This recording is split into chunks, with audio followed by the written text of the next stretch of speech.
Napanood mo na ba ang isang babae na tila ba ginagalaw ng isang hindi natin maipaliwanag o hindi natin nakikita na elemento?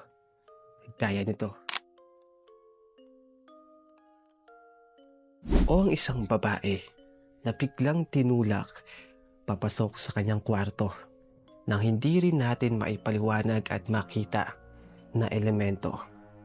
Gaya naman nito.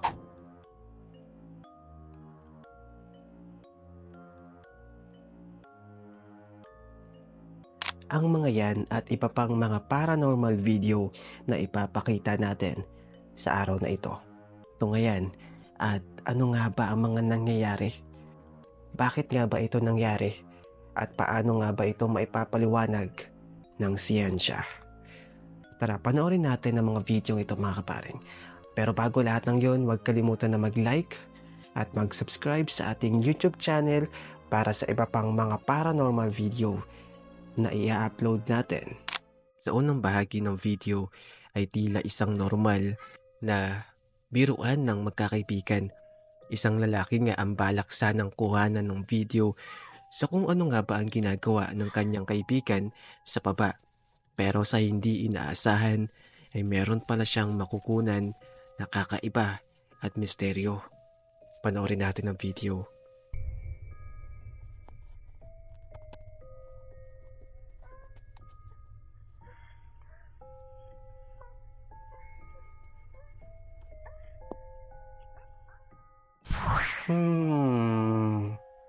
Parang may narinig akong ungol ng isang babae. Eh?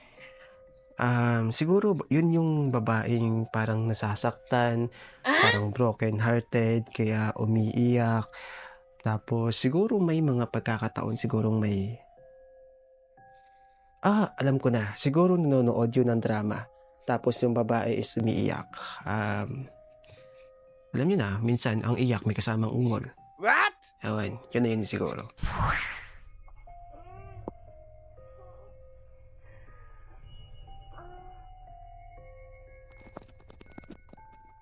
Hindi tiyak kung ano nga ba ang nakuhanan sa kamera. Pero kayo, naniniwala ba kayo dito? At ano sa tingin nyo ang pinapanood ng kaibigan niya? Kayo ba ay pamilyar sa pinapanood niya? O ito ay isang uri lamang ng palabas? Pero anong klaseng palabas? Ngayon dumako naman tayo sa susunod nating video. Ay papakita natin dito. Yun nga, gaya ng pinakita ko sa unang bahagi, no, ng isang babae na biglang tinulak, okay, paloob sa kanyang kwarto at napahiga pa nga ito. Ang tanong, ano kaya ang elementong yun? Panoorin natin. Kung mapapansin natin ay tila normal naman ang lahat. Wala namang kakaiba. Patay nga sa kuha ng CCTV camera, ang babae ay papalabas na sana ng kanyang bahay nang biglang parang may kakaibang tumulak sa kanya na hindi natin nakikita. Sa lakas nga ng impact ay napahiga ito sa kanyang higaan.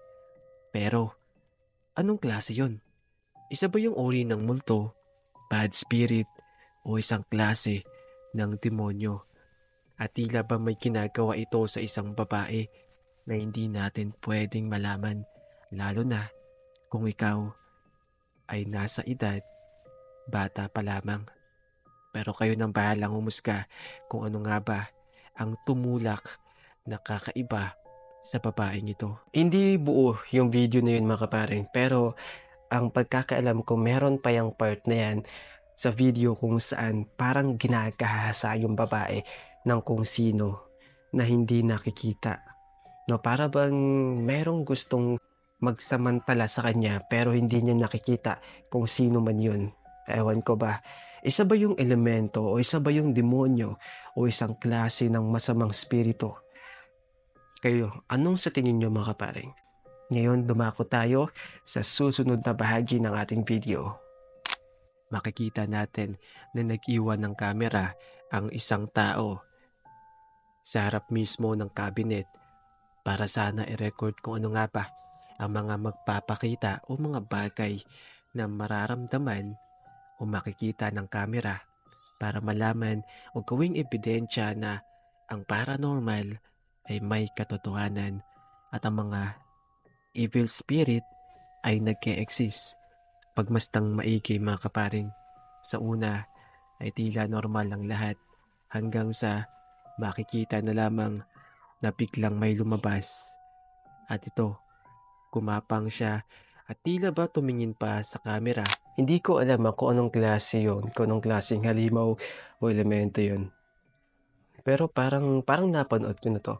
Parang medyo pamilyar yung itsura niya sa mga pelikula. No, ewan ko pa. Yun nga, nanggaling yun sa kabilang kwarto. Tapos, yun nga, pumasok siya sa cabinet and umakyat. Tapos, ewan ko kung may kinukuha o nakahawak lang. And then, yun, bigla din naman siya naglaho. Ewan ko ba. At eto na mga kaparing, ang pinaka inaantay ng lahat sa pinaka exciting part. Eto talaga. No, kung napanood nyo yung unang video natin about nga sa yung mga multong manyak, eto na yung part 2. Meron pa tayong ipapakita. Panoorin natin to. Pero huwag kayong, ewan. Sa huling bahagi naman ng ating video, makikita natin ang isang natutulog na babae. Pero ang kakaiba dito ay para bang merong isang taong nakikipag-sexuality sa kanya.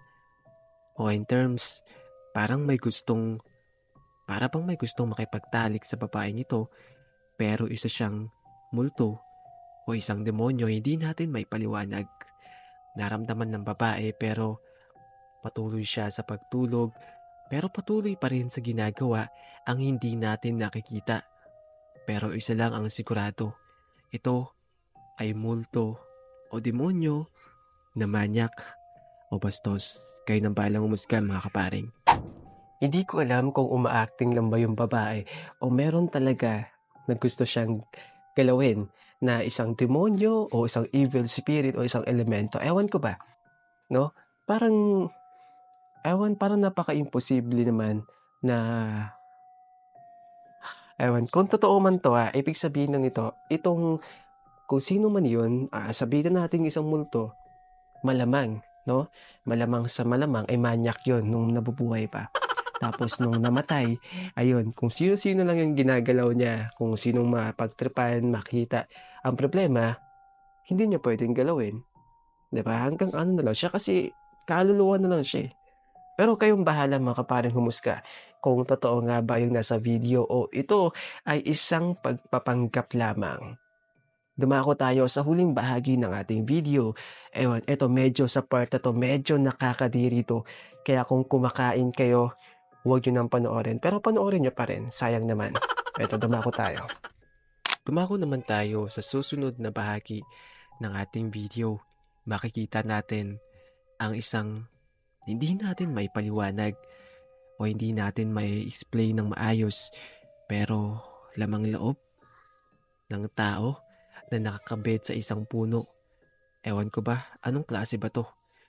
Nakakapandiri. Pasintabi po sa mga kumakain dyan. Ewan ko lang mga kaparing kung lamang loob nga ba yon. Pero kayo, ano sa palagay nyo?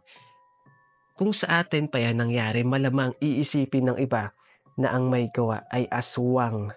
No? Aswang ang may gawa niyan kapag may nakita tayong wakwak, ibig sabihin aswang ang umatake dyan. Pero sa ibang bansa, since nasa ibang bansa 'to nangyari, hindi naman uso sa kanila yung mga aswang, walang gano'n sa kanila.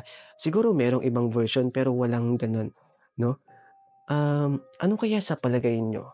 Lamang loob kaya 'to ng isang tao na sinabit sa itaas ng puno? Ewan ko, ba't di ko maipaliwanag, eh. Parang kakaiba 'to, parang kakaibang kakaiba 'tong huling video natin, hindi ko maipaliwanag kung anong klase 'to. Pero nakakapandiri. So yun lang mga kaparing, maraming salamat sa inyong panonood at magkita-kita tayo muli sa ating susunod na video na mga paranormal videos. Nag-a-upload po tayo.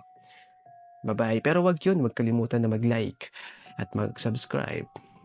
Bye.